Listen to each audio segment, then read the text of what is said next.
Hello बच्चों, मैं ममता Jain class 9 SST के अंदर आपका स्वागत करती हूँ। बच्चों, काफ़ी दिनों से अपना सेकंड चैप्टर चल रहा है, हिस्ट्री का सेकंड चैप्टर, जिसका नाम है यूरोप में समाजवाद एवं रूसी क्रांति। इसके अपन अब तक 14 वीडियो देख चुके हैं और आज अपन इसका 15 वीडियो देखेंगे। और अच्छी बात यह है कि आज अपना ये लेसन कंप्लीट हो गया है। तो बच्चों, 14 वीडियो के अंदर अपन ने स्टार्ट किया था कि फ्रांस की रूसी क्रांति से प्रभावित होकर के रूस के अंदर भी समाजवाद के लिए प्रयास चालू हो गए और रूस के लोगों ने भी जो जार के निरंकुश शासन के खिलाफ क्रांति का बिगुल बजाया। 1905 में पहली बार प्रयास हुआ, फिर 1917 में दूसरी बार प्रयास हुआ, 1917 की फरवरी में प्रयास हुआ, फिर अक्टूबर में प्रयास हुआ।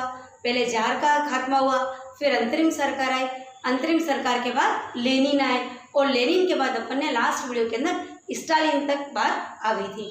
अब 1928 से लेकर लगभग 1939 तक की बात अपन लास्ट वीडियो के अंदर पढ़ चुके हैं कि स्टालिनवाद आ गया था और स्टालिन ने भी अपना काम किया, सामूहिकरण किया। उसने जो छोटे छोटे खेत थे उनको मिक्स करके बड़े खेत बनाए। लेकिन इन सब के बावजूद भी पब्लिक खुश नहीं थी। क्यों? क्योंकि इनकी भी दमनकारी नीति थी। पब्लिक को इनका उद्देश्य अच्छा था, ये मजदूरों को उनका न्याय दिलाना चाहते थे, अनाज अधिक उत्पादन करना चाहते थे, समाजवाद की बात कर रहे थे, लेकिन दमनकारी नीति थी, जबरदस्ती का कार्य था, इसलिए पब्लिक इनसे भी खुश नहीं थी। तो आज अपन देखेंगे कि रूस के अंदर जो इतने भी घटनाक्रम हुए, इन सभी घटनाक्रम का विश्व के मानस पटल के ऊपर क्या प्रभाव पड़ा। तो आज का अपना टॉपिक है रूसी क्रांति एवं सोवियत संघ का विश्व पर प्रभाव। रूस के अंदर बार बार क्रांति हुई और किसका निर्माण हुआ? सोवियत संघ का, है। और इस रूसी क्रांति और जो सोवियत संघ बना, जो सोवियत बनाई, सोवियत का मतलब मैंने आपको पहले बताया था, एक संगठन की बात थी। जैसे बोल्शेविक है, बोल्शेविक को कम्युनिस्ट आ गया था, तो यही सोवियत है।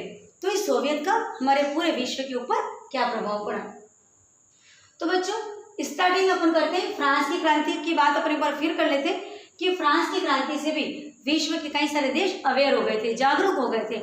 उनके मन में भी स्वतंत्र होने की बात आ गई थी। स्वतंत्र होने का विचार लोगों के मन में आ चुका था और ऐसे में ही रूस की क्रांति का होना। तो रूस की क्रांति पर समाजवादी विचारधारा का विस्तार हुआ, यानी अन्य कई देशों के अंदर भी समाजवादी विचार के बीज डल चुके थे। हालांकि आदर्श समाजवाद नहीं था, ये जो बोल्शेविक का और उसके बाद स्टालिन, तो बोल्शेविक का जो समाजवाद की जो बात करी थी वो एक आदर्श समाजवाद नहीं था, क्योंकि उसने मजदूरों के हित की बात तो करी थी, लेकिन मैंने आपको पहले ही बता दिया कि दमनकारी नीति थी, जबरदस्ती वाली बात थी, जिससे पब्लिक खुश नहीं थी। तो क्योंकि उनकी नीति दमनकारी नीति थी, जबरदस्ती वाली नीति थी, तो वो एक आदर्श समाजवाद नहीं था। फिर भी क्या हुआ था कि मजदूर संगठित हो गए थे। विश्व के रूस के तो मजदूर संगठित हुए थे, विश्व के अन्य देशों के मजदूर भी संगठित हो गए थे और उन्हें उम्मीद आ गई थी, उनके अंदर एक सत्ता को पाने की उम्मीद आ गई थी। क्योंकि पहले तो क्या था, पूंजीवाद था और केवल जो राजतंत्र यानी राजशाही परिवार से जो रिलेटेड था, बिलोंग करता था, जो राज परिवार से बिलोंग करता था, वही सत्ता का प्रमुख होता था, ना सत्ता उसके हाथों में होती थी, शासन उसके हाथों में होता था, राजा वही बनता था। लेकिन जब से ये बोल्शेविक ने रूसी क्रांति करी, बोल्शेविक पार्टी ने रूसी क्रांति का बिगुल बजाया, तो रूस में तो समाजवाद की स्थापना हुई, लेकिन अन्य देशों ने भी इससे सीख ली और अन्य देशों के मजदूर भी ने भी क्या करा, संगठन बनाए, यूनियन बनाए और सत्ता को पाने की जो उम्मीद थी वो उनके दिमाग में आई कि अब गरीब लोग भी, अब हम श्रमिक भी सत्ता अपने हाथों में ले सकते हैं, शासन अपने हाथों में ले सकते हैं। ये बात गलत हो गई, केवल राज परिवार के लोग ही शासन को चला सकते हैं। तो मजदूर संगठित हो गए और उनको उम्मीद जगी कि हम भी सत्ता संभाल सकते हैं, केवल राजतंत्र के लोग ही सत्ता को नहीं संभालते। अनेक देशों में कम्युनिस्ट पार्टी का गठन हुआ, रूस में तो हुआ ही था, लेकिन रूस के बाद विश्व के अन्य देशों के अंदर भी लोगों ने आपस में मिल करके कम्युनिस्ट पार्टी यानी समाजवादी पार्टी का गठन किया, जो समाजवाद की विचारधारा रखते थे, जो पूंजीवाद के विरोध में थे। क्योंकि समाजवाद की पहली बात क्या थी बच्चों, वो पूंजीवाद का विरोध था, वो निजी प्रॉपर्टी, निजी स्वामित्व का खिलाफ था। उसका ये मानना था कि जितना भी संसाधन है वो सभी के अंदर समान रूप से वितरित हो और देश के प्रत्येक नागरिक के ऊपर संसाधन का समान अधिकार हो। तो अनेक देशों में कम्युनिस्ट पार्टी का गठन हुआ और इसका एक अच्छा एग्जाम्पल है इंग्लैंड, ब्रिटेन, ब्रिटिश। वहाँ पर क्या है, पूंजीवादी देश है, वो तो निजी स्वामित्व वाला देश है। तो ऐसे देश में भी communist party of great Britain का निर्माण होना इस बात का संकेत है कि अब समाजवाद की स्थापना रूस के अलावा अन्य देशों में भी होने की संभावना जग चुकी थी। अन्य देश के लोग भी समाजवाद की तरफ अपना रुख लगा रहे थे। तो इंग्लैंड जो कि एक पूंजीवादी देश था, वहां पर भी communist party of great Britain का निर्माण हुआ या गठन हुआ। कई देशों के उपनिवेश प्रेरित हुए। उपनिवेश यानी गुलाम राष्ट्र। उपनिवेश किसको कहते हैं? ऐसे राष्ट्र जिसके ऊपर कोई दूसरा राष्ट्र कब्जा करके बैठा है, उसकी शासन प्रणाली किसी और देश ने ले ली है। तो जो उपनिवेश थे उन्होंने भी, जब रूस के अंदर इस तरह की क्रांति हुई तो वो भी जागे, अवेयर हुए कि हम भी स्वतंत्र हो सकते हैं। तो उपनिवेश से प्रेरित हुए। जैसे कि हमारा भारत में भी क्या हुआ था? भारत 1920 के अंदर जब ये क्रांतियाँ चल रही थी तब हमारा देश गुलाम था, हमारे ऊपर ब्रिटेन का आधिपत्य था।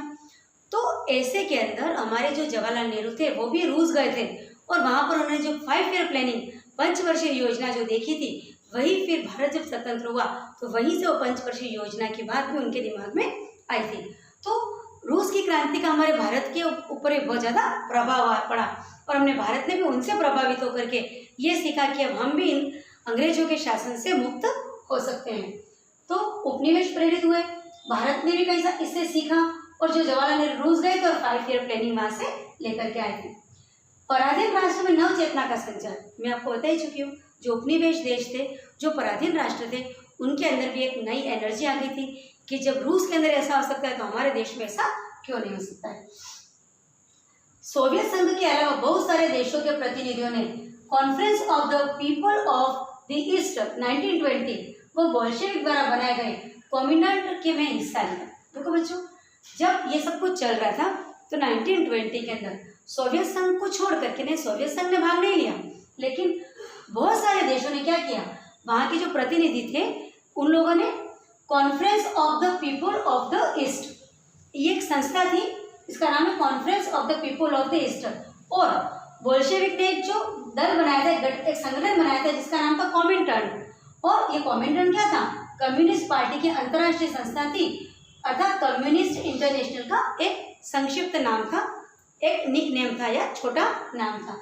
तो दोनों के अंदर, मतलब बहुत इतने सारे देशों का प्रतिनिधियों का conference of the people of the east में और कॉमिंटर्न के अंदर हिस्सा लेना इस बात का प्रतीक था कि अब सारे ही देश समाजवाद की तरफ रुख कर रहे, समाजवाद की तरफ उनका गमन हो चुका है। अब धीरे धीरे साम्यवादी विचार का विस्तार था। ये सारी घटनाएं बताई रही है कि अब साम्यवादी विचार संपूर्ण विश्व के अंदर अपने पैर पसार रही थी। अनेक विदेशी प्रमुखों ने भी communist university of the workers of the east में पढ़ाई करी। मतलब एक यूनिवर्सिटी थी जिसका नाम क्या था? Communist university of the workers of the east. ये यूनिवर्सिटी में के अंदर कई सारे देशों के लोगों ने इसके अंदर प्रवेश लिया, इस यूनिवर्सिटी में पढ़ाई कराई। अर्थात ये जो कम्युनिस्ट पार्टी की जो यूनिवर्सिटी थी उसके अंदर दाखिला लिया, जो भी इस बात का प्रतीक था कि अब लोग समाजवाद की तरफ गमन कर रहे हैं। रूस के अलावा अन्य कई सारे देशों के अंदर भी समाजवाद की तरफ गति बढ़ रही है। अब ऐसे के अंदर जो द्वितीय विश्व युद्ध हुआ था, द्वितीय विश्व युद्ध कब हुआ था? 1939 से 1945। तो उस वक्त भी रूसी क्रांति लगभग चल ही रही थी और इसकी समाप्ति से लेकर लगभग 1991 तक, लगभग 45 साल तक क्या नाम, यूएसएसआर यानी अपना कौन, ये union of Soviet socialist Republic, यही अपना सोवियत संघ, ये क्या एक महाशक्ति के रूप में रहा, क्योंकि लगभग 40-45 साल तक सिर्फ 2 देश महाशक्ति के रूप में रहे विश्व में, एक तो अमेरिका यूएसए और दूसरा अपना यूएसएसआर। अपन यूएसएसआर के बारे में ही पढ़ रहे हैं। तो जब स्टालिनवाद आया और जब रूस के अंदर एक क्रांति हो गई, उसके बाद 1939 से लेकर के 1945 तक सेकेंड वर्ल्ड वॉर चला, द्वितीय विश्व युद्ध चला। लेकिन 1945 के बाद से लेकर कब तक, 1991 तक ये एक महाशक्ति के रूप में रहा। यानी लगभग 45 साल तक उसने निर्विरोध रूप के अंदर इतने अच्छे से शासन किया और एक महाशक्ति के रूप में उभरा। जब भी कोई देश महाशक्ति के रूप में कब उभर सकता है? जब उसकी आंतरिक शांति अर्थात ग्रह शांति होगी, तभी वो महाशक्ति के रूप में उभर करके सामने आया। तो अब अपन ने ये तो पढ़ लिया कि रूस के अंदर जो ये 2-3 क्रांतियां हुई, 3 क्रांतियां हुई, उसका हमारे विश्व के ऊपर क्या प्रभाव पड़ा। अब निष्कर्ष क्या निकला? तो बच्चों, विश्व में इसे आदर्श समाजवाद नहीं माना। हालांकि रूस की क्रांति के बाद रूस के अंदर समाजवाद की स्थापना हुई, अन्य कई देशों ने भी इससे सीख ली, कई गुलाम राष्ट्रों ने भी इससे सीख लेकर के स्वतंत्र होने के दिशा में कदम बढ़ाए और समाजवाद की अंकुर का जो बीज बोए गए उसकी वजह भी रूस की क्रांति थी। लेकिन यह आदर्श समाजवाद नहीं था। क्यों आदर्श समाजवाद नहीं था? क्योंकि इनकी नीति दमनकारी थी। वो समाजवाद तो लाना चाहते थे लेकिन तरीका सही नहीं था। वो दमनकारी नीति अपना रहे थे, जबरदस्ती वाली नीति अपना रहे थे। स्टालिन ने भी बहुत जबरदस्ती करी, लोगों को जबरदस्ती कहा कि अपने छोटे छोटे खेतों को मिलाकर के बड़े खेत करो। तो इन सारी नीतियों की वजह से पब्लिक खुश नहीं थी उनसे। हालांकि रूस की क्रांति की वजह से ही संपूर्ण विश्व में समाजवाद की तरफ गति पकड़ी थी। तो विश्व में इसे आदर्श समाजवाद नहीं माना गया। हालांकि इन्होंने उद्योग और कृषि, इंडस्ट्रीज और एग्रीकल्चर के अंदर बहुत अधिक बढ़ोतरी करी। रूस की क्रांति के बाद इंग्लैंड आदि के अंदर भी औद्योगिक क्रांति हुई, बहुत अधिक उद्योगों की स्थापना हुई और कृषि के क्षेत्र के अंदर भी अधिक उत्पादन हुआ। लेकिन फिर भी वही बात आ जाती है कि पब्लिक आर नॉट फ्री, मतलब फ्रीडम नहीं था उनको, वो लिबरल नहीं थे, मतलब उनके ऊपर एक बंधन सा था।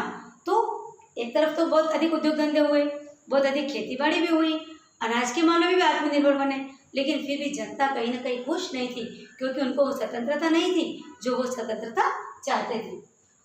और 1991 आते आते इसकी प्रतिष्ठा बहुत कम हो गई थी। मतलब 1991 के अंदर यूएसएसआर का वापस कई सारे देश उससे अलग हो गए और यूएसएसआर जो कि लगभग 45 वर्ष तक महाशक्ति के रूप में था, उसकी शक्ति वापस कम होने लगी। तो बच्चों, इस प्रकार अपना जो सेकंड लेसन था यूरोप में समाज और रूसी क्रांति, उसके अपन ने 15 वीडियो देखे। इट मीन्स ये लेसन बहुत बड़ा था और प्रत्येक वीडियो 15 से 20 मिनट की है। इस प्रकार 15 वीडियो के अंदर मैंने आपको पूरा चैप्टर पढ़ाया है। अब आपका क्या काम है, पहली वीडियो से लेकर 15 वीडियो को क्रम से अच्छे से देखिए और आपको एक इसको कहानी के रूप के अंदर, एक सीरियल के अंदर इन सब चीज़ों को देखिए तो आपको लेसन बहुत अच्छे से समझ में आएगा। और इससे रिलेटेड कोई भी क्वेश्चन यदि आपकी बुक में आता है, आपके एग्जाम में आता है, तो आप उसको अच्छे से कर पाओगे। तो बच्चों, आज अपना लेसन कंप्लीट हो गया है। अब अगली वीडियो के अंदर अपन अगले लेसन के साथ फिर से मिलेंगे। तब तक के लिए थैंक यू।